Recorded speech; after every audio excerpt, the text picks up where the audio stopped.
There are moments when your entire world shifts on the discovery of something as small as a piece of jewelry, and there are phrases that echo in your mind long after they've destroyed your faith in everyone you trusted. For me, both came together in a hotel bathroom in San Diego when I found my best friend's distinctive silver necklace on the counter just hours after she told me to trust him about his feelings for me. My name is Jessica, and until that weekend, I thought I had the perfect support system. My boyfriend Alex and I had been together for 2 years, and my best friend since college, Emma, had been my relationship confidant through every milestone. She was the one who encouraged me to give Alex a chance when we first met, the one who helped me pick out outfits for our important dates, and the one who assured me that his recent distant behavior was just work stress. That weekend was supposed to be special. Alex had surprised me with a trip to San Diego for my 28th birthday, a long weekend at a beautiful beachfront resort. He'd been acting strange for weeks, distracted and secretive, which had made me nervous about our relationship. But when he presented me with the hotel reservation and said he wanted to make things right between us, I felt hopeful that we were getting back on track. The night before we left, I'd called Emma in a panic about Alex's weird behavior. She'd listened patiently while I listed all my concerns, then said something that should have comforted me but would later haunt me. Jess, you need to trust him. He loves you more than you know. Sometimes men just have their own way of showing it. I trusted her advice because Emma knew Alex almost as well as I did. They'd become friends through me, and she had spent countless hours with us as a couple. If anyone could read his intentions, it would be Emma. What I didn't know was that she'd been reading his intentions very carefully, just not in the way I thought. We arrived at the Coastal Grand Resort on Friday afternoon, and I have to admit, Alex had chosen beautifully. Our suite overlooked the Pacific Ocean with floor-to-ceiling windows and a private balcony where we could hear the waves crashing below. For a moment, seeing Alex smile as he watched me take in the view, I felt silly for doubting him. "This is incredible," I said, wrapping my arms around him. "Thank you for planning all this." "You deserve it," he replied, but something in his voice seemed off. He was saying the right words, but there was a tension in his shoulders that I couldn't ignore. We spent Friday evening walking along the beach and having dinner at the hotel restaurant. Alex seemed to be making an effort to be present, asking about my work, complimenting my dress, holding my hand across the table. But I caught him checking his phone several times, and twice he excused himself to take calls that he said were work emergencies. "Everything okay?" I asked after the second call. "Yeah, just some issues with the Morrison account. You know how it is." I did know how it was. Alex worked in marketing for a demanding firm, but something felt different about these calls. He walked farther away to take them, and when he came back, he seemed more distracted, not less. Saturday morning, I woke up early and decided to surprise Alex with coffee and pastries from the hotel cafe. When I returned to our room, I heard him on the phone in the bathroom with the door closed. I know. This is harder than I thought it would be. No, she doesn't suspect anything. I just need to get through today and then we can talk about everything." My heart started pounding.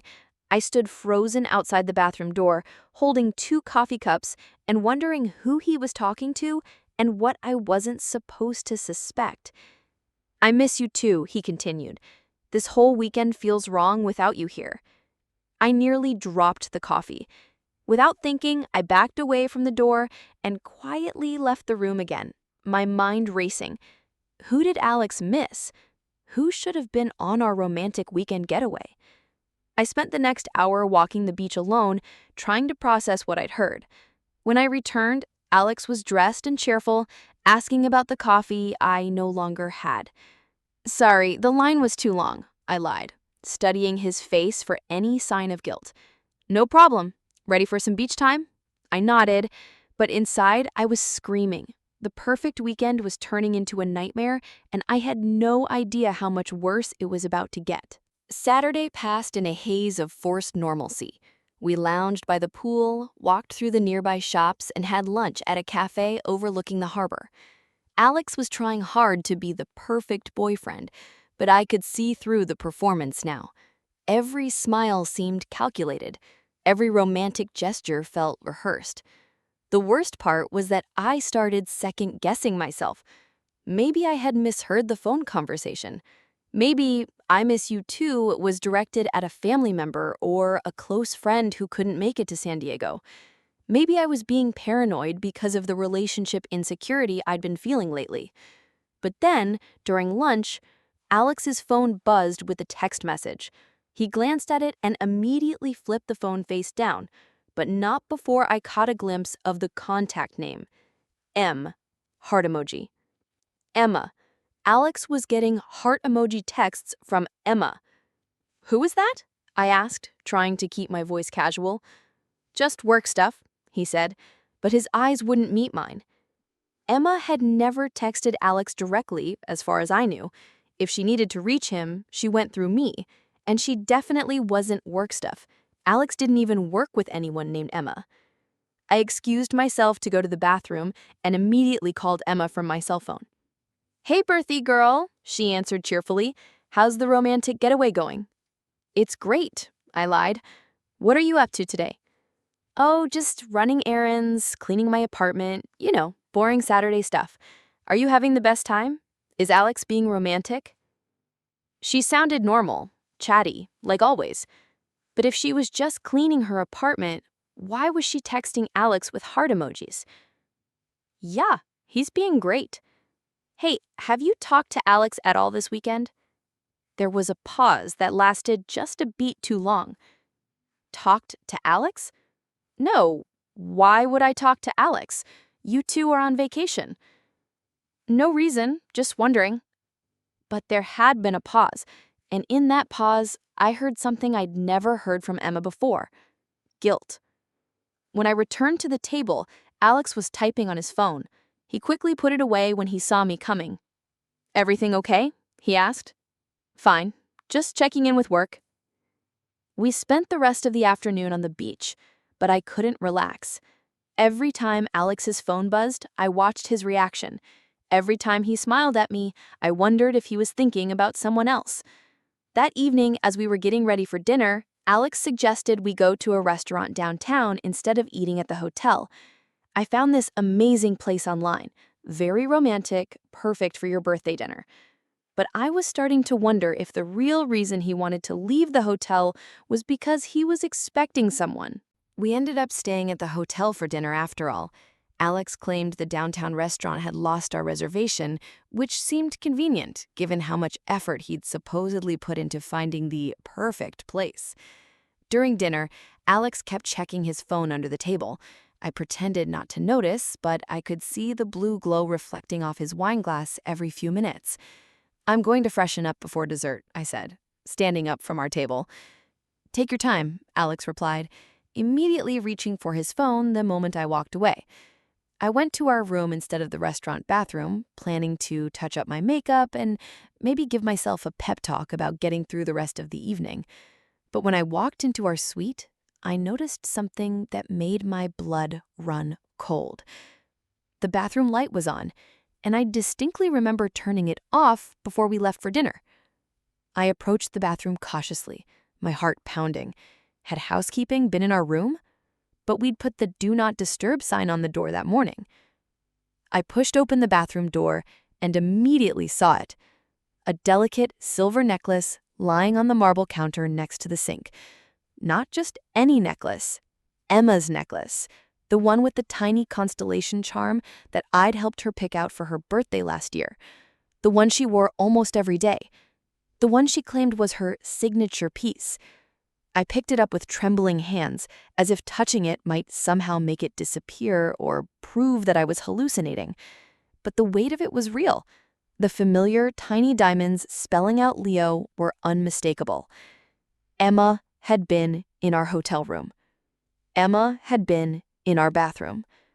My legs felt weak, and I had to sit down on the edge of the bathtub. All the pieces clicked into place with horrible clarity. Alex's strange behavior, his secretive phone calls, The text messages with heart emojis, Emma's pause when they asked if she'd talked to Alex, her overly casual response about cleaning her apartment. She wasn't cleaning her apartment. She was here, in San Diego, in our hotel room. I heard the key card beeping at the front door and quickly shoved the necklace into my purse. Alex called my name from the living area. "In here," I managed to call back, my voice surprisingly steady. "You okay? You've been gone for a while." "Just fixing my makeup," I lied, walking out of the bathroom on unsteady legs. Alex was standing by the window, looking guilty and nervous. "Ready for dessert?" "Actually, I'm not feeling well. I think I need to lie down." "Oh, okay. I'll stay with you."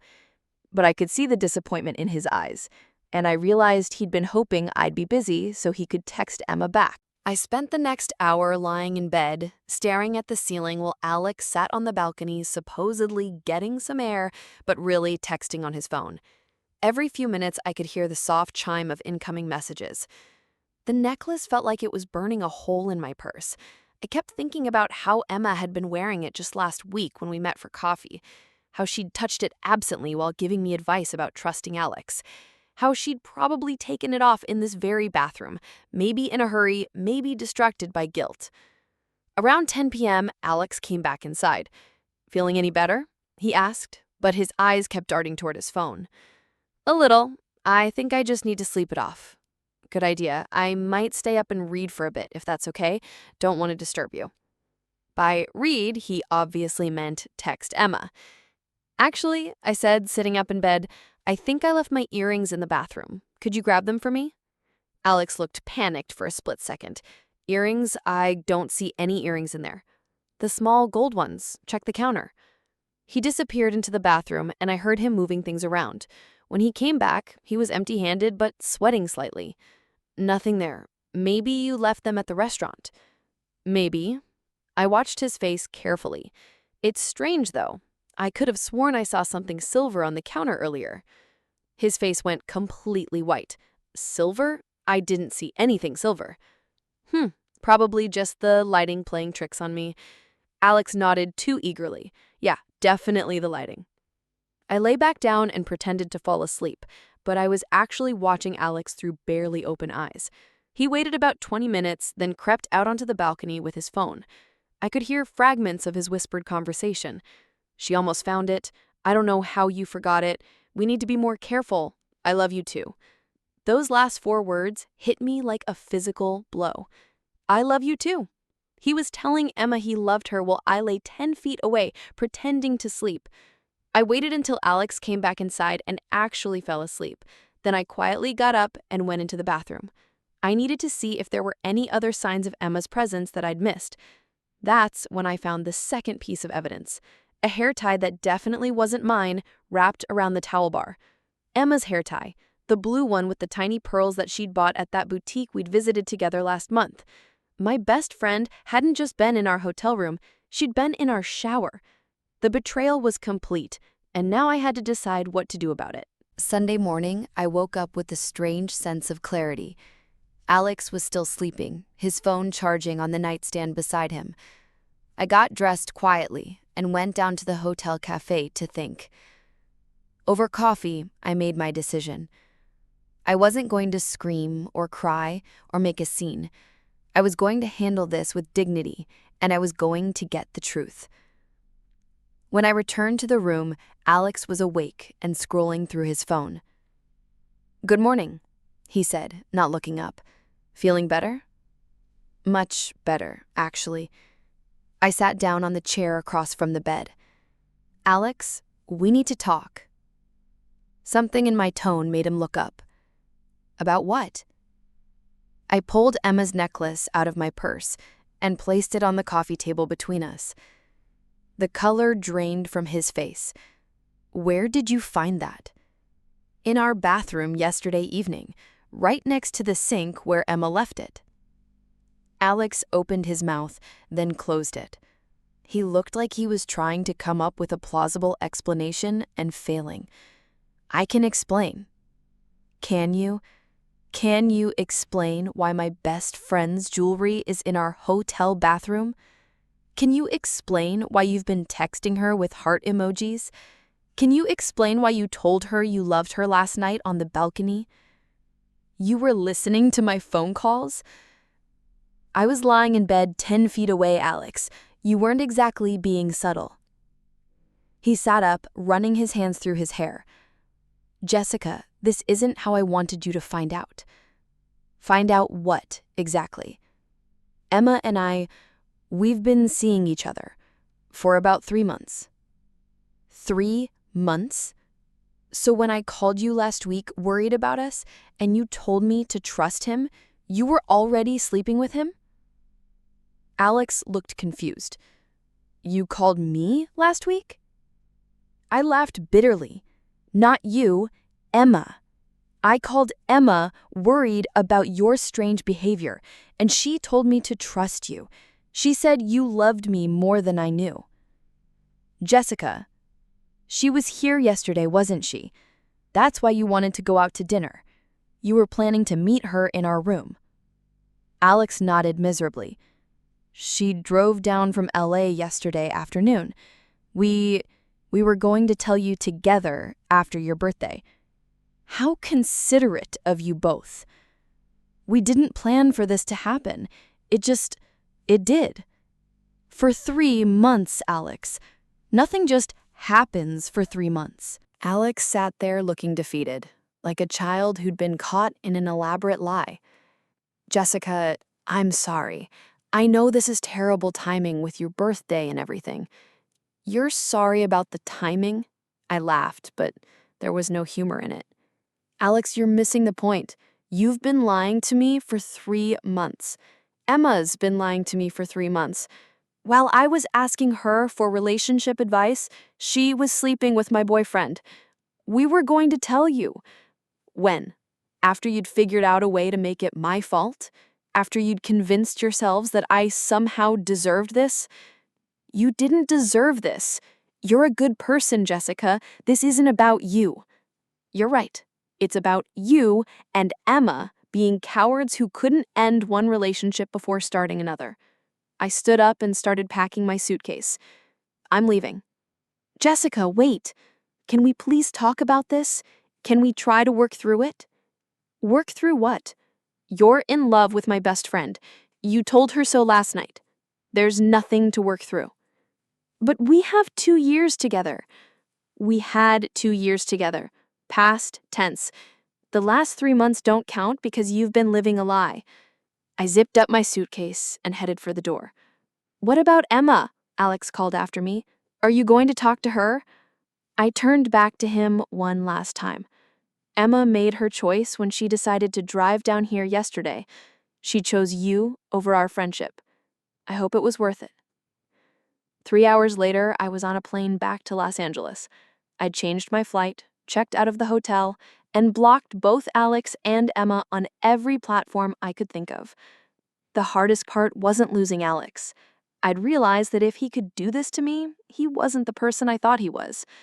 The hardest part was losing Emma, the friend who'd known all my insecurities about relationships and had used them against me while stealing my boyfriend. 6 months later, I heard through mutual friends that Alex and Emma had moved in together. I felt nothing when I heard the news, which told me I had made the right decision. Sometimes the people who tell you to trust him are the ones you should trust the least. And sometimes a piece of jewelry left behind tells you everything you need to know about the people in your life. Did you like this content? Then subscribe to the channel, activate the bell so you don't miss the next videos, leave a like, and share with anyone who needs to reflect on these family challenges. Together, we can transform our relationships.